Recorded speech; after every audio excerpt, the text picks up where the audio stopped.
Welcome viewers, প্রতিদিনের মতো আজও চলে এসেছি আমার লাঞ্চের থালি নিয়ে। আজকে লাঞ্চে নিয়েছি সাদা ভাত, নিয়েছি শসা ও পেঁয়াজ কুচি স্যালাড হিসেবে।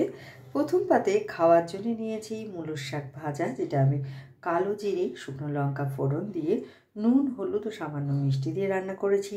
তারপরে নিয়েছি একটা পাঁচমিশালি চচ্চড়ি, গাজর আলু কপির ডাঁটা ও মূলো দিয়ে আমি এটা করেছি। প্রথমে বড়ি ভেজে তুলে নিয়ে পাঁচফোড়ন শুকনো লঙ্কা ফোড়ন দিয়ে সবজিগুলো দিয়ে নাড়াচাড়া করে নামানোর সময় একটু ভাজা জিরের গুঁড়ো আর ভেজে রাখা বড়ি গড়িয়ে দিয়ে আমি এটা তৈরি করেছি। তার সাথে খাওয়ার জন্য নিয়েছি মুসুরির ডাল, যেটা আমি জিরে শুকনো লঙ্কা ফোড়ন দিয়ে ধনেপাতা দিয়ে রান্না করেছি।